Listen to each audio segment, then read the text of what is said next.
Nos corredores sombrios do Palácio de Jerusalém, onde o ouro brilha sob a luz das tochas e o perfume de incenso tenta esconder o cheiro da traição, uma história de horror foi escrita nas sombras da linhagem real. Você conhece o rei Davi como o homem segundo o coração de Deus, o guerreiro que derrubou gigantes e o salmista que compôs hinos de adoração. Mas o que as canções não dizem, e o que muitos preferem esquecer, é que dentro de sua própria casa floresceu uma semente de depravação que destruiria a vida de sua filha mais radiante.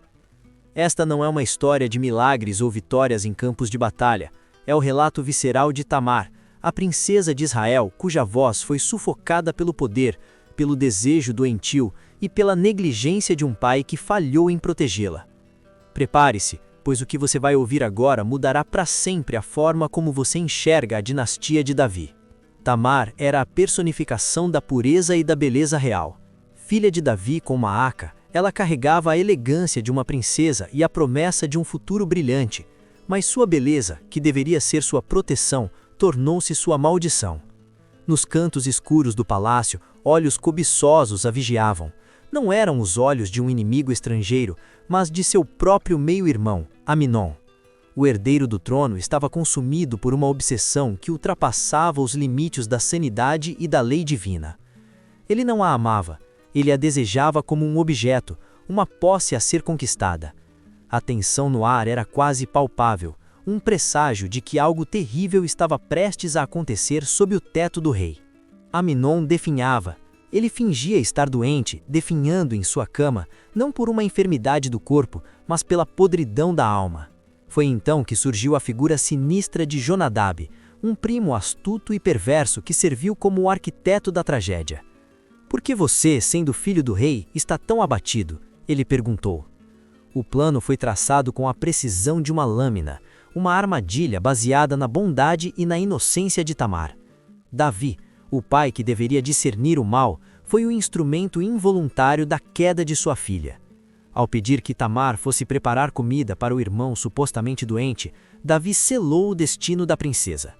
Ela entrou nos aposentos de Aminon carregando pães, mas o que encontrou foi um predador faminto. O clima dentro daquele quarto mudou em um instante. O silêncio tornou-se pesado, sufocante. Quando Tamar se aproximou para servir o irmão, a máscara de Aminon caiu. Ele a agarrou com uma força bruta, uma violência que negava qualquer laço de sangue. O apelo de Tamar foi desesperado, lúcido e agonizante. "Não, meu irmão, não me force, tal coisa não se faz em Israel, onde eu levaria a minha vergonha, e você seria considerado um louco." Ela ofereceu uma alternativa, implorou que ele falasse com o rei, tentando ganhar tempo, tentando apelar para a razão. Mas o desejo de Aminon era um fogo que não aceitava lógica.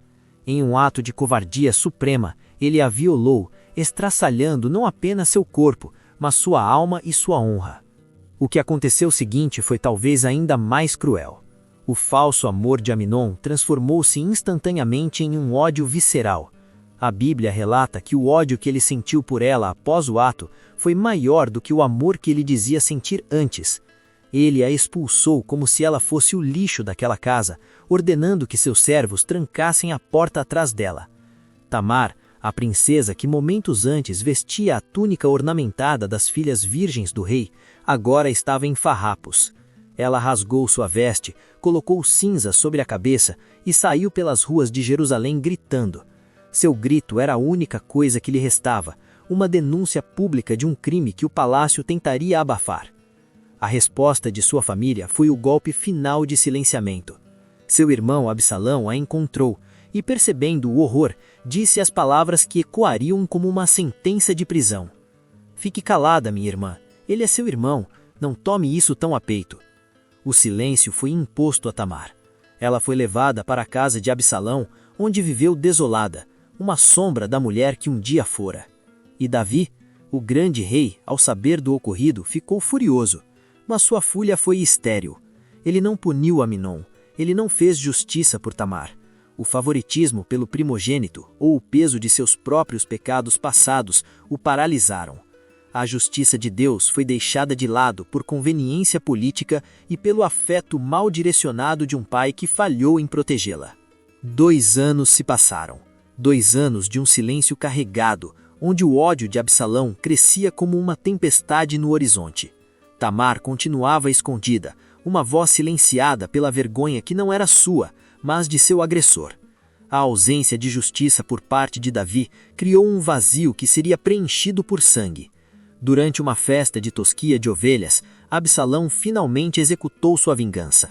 Amnon foi assassinado diante de todos os filhos de Davi. O palácio mergulhou no caos. O crime de um irmão contra uma irmã resultou no assassinato de um irmão por outro irmão. A negligência de Davi em proteger Tamar e punir Amnon fragmentou sua família e deu início a uma guerra civil que quase lhe custou o trono. A história de Tamar termina em um vazio melancólico. Enquanto os grandes nomes da Bíblia seguem em guerras e conquistas, ela desaparece das narrativas, permanecendo como um lembrete vivo das falhas humanas e das feridas que nunca cicatrizam. Ela esperava justiça, mas recebeu apenas vingança e isolamento.